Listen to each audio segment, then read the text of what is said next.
La question juive est pour moi au cœur de la pensée astrologique. Le système prévoit dans ce sens que, en phase cardinale, les juifs sont favorisés, sont mis en avant, et en phase mutable, ils sont plus ou moins mis de côté. Donc on peut prévoir à l'avance quel sera le sort des juifs d'une période à l'autre.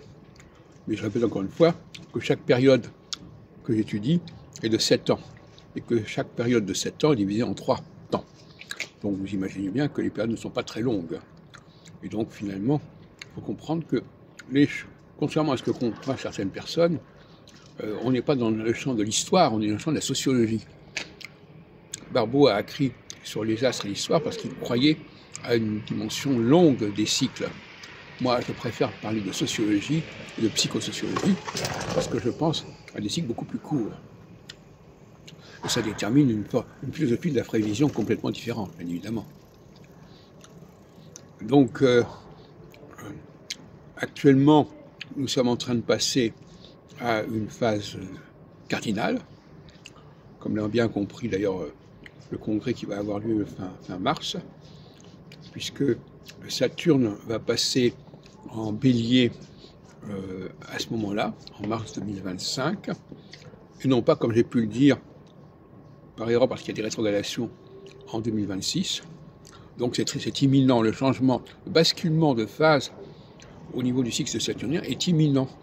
On est déjà en janvier 2025, déjà en avril-mai 2025, les choses auront basculé.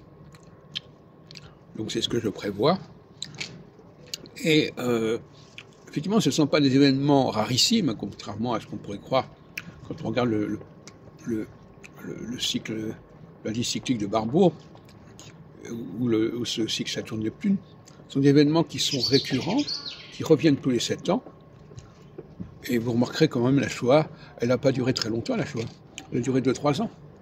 En 3-4 ans, on a supprimé des millions de juifs. Donc la question du temps n'est pas déterminante en astrologie. Le temps astrologique est un temps très court. Mais dans un temps très court, on peut faire beaucoup de choses. Les grandes guerres mondiales n'ont pas duré plus de 2-3 ans. Donc, il faut bien comprendre que là, il ne faut pas se tromper. On est contrairement à ce qu'a pensé Marc Bloch, il s'agit de travailler sur la courte durée et non pas sur la longue durée, selon ce qu'il croyait. C'est une grave erreur d'appréciation qui a engagé beaucoup de gens dans de fausses pistes.